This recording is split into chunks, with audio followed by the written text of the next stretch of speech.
Shalom kekasih hatinya Tuhan, it's nice to meet you again this morning devotional reading pada hari Sabtu 20 September 2021.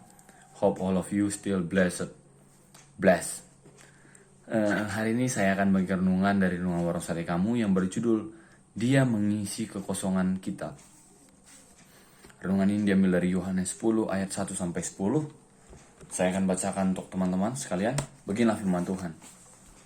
Gembala yang baik, aku berkata kepadamu sesungguhnya, siapa yang masuk ke dalam kandang domba dengan tidak melalui pintu, tetapi dengan memanjat tembok, ia adalah seorang pencuri dan seorang perampok.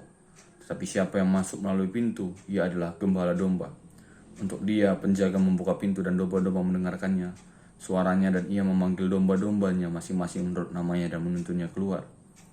Jika semua dombanya telah dibawa keluar, ia berjalan di depan mereka dan domba-domba itu mengikuti dia, karena mereka mengenal suaranya.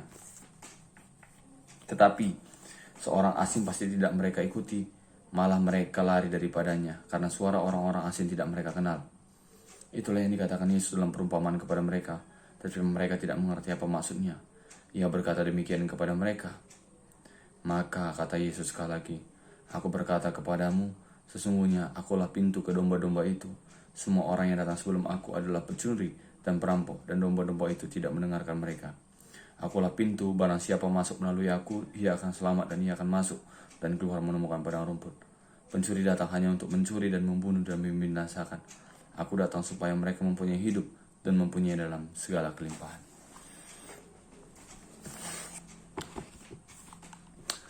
Renungan hari ini yang berjudul Dia Mengisi Kekosongan Kita diawali dengan ada seorang psikolog yang bernama Madeline Levine. Dia memperhatikan baju yang dipakai gadis yang berusia 15 tahun. Model baju itu adalah model baju yang biasa dipakai oleh orang yang melukai dirinya atau orang yang sering menyilet. Berarti baju itu lengan panjang.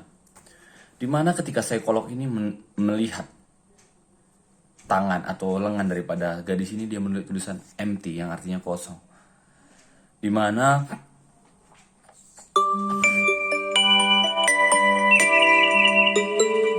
tentu saja hal itu disebabkan karena si gadis mengalami kekosongan dalam dirinya. Namun, tahukah teman-teman bahwa hanya Yesus yang sanggup mengisi kekosongan dalam diri kita? Bahwa hanya Yesus yang mampu mengisi kekosongan itu. Remaja itu seakan mewakili banyak orang yang merasakan kekosongan dalam hati. Yohanes menulis bahwa Tuhan Yesus datang untuk mengisi kekosongan tersebut dan menawarkan kehidupan dalam segala kelimpahan. Allah menaruh kerinduan untuk memiliki hidup seutuhnya dalam setiap hati manusia. Dan dia rindu kita mengalami hubungan yang penuh kasih dengannya. Namun dia juga memperingatkan bahwa pencuri akan berusaha menggunakan berbagai hal, orang, benda, dan keadaan untuk merusak hidup mereka. Janji yang ditawarkan setiap hal tersebut terbukti palsu. Jadi ada dua oknum, Yesus dan pencuri.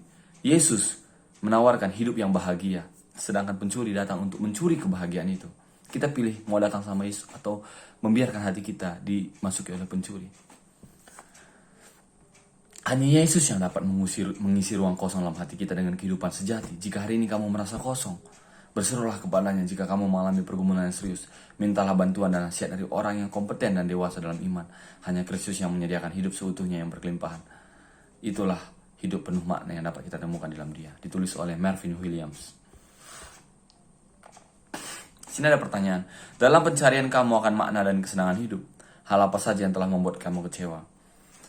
Ya, saya percaya dan saya juga mengalaminya bahwa seringkali kita kecewa.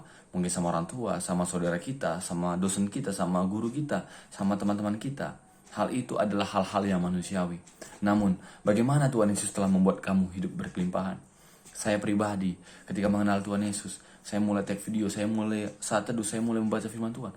Saya merasakan bahwa Tuhan Yesus menjamin hidup saya. Tentu saja ketika saya melakukan firman Tuhan. Apa itu? Hormati orang tuamu. Jangan cakap kotor. Hidup dengan kudus. Ketika kita melakukan firman Tuhan, maka disitulah hidup kita akan terasa berbeda. Mari teman-teman, lakukan firman Tuhan. Hiduplah berubah. Pelan-pelan aja dulu. Kalau bisa berdoa, 10 menit, 20 menit, setengah jam. Kalau saya mencoba, ada waktu-waktu saya teduh saya lakukan gitu. Teman-teman juga lakukan. Ini saja renungan yang bisa saya bagikan. Kita berdoa. Terima kasih Tuhan buat firman yang sudah kami dengarkan. Kiranya firman ini bisa menjadi kekuatan dalam hidup kami. Terpujilah namamu. Haleluya. Amin. Terus berkati. God bless you.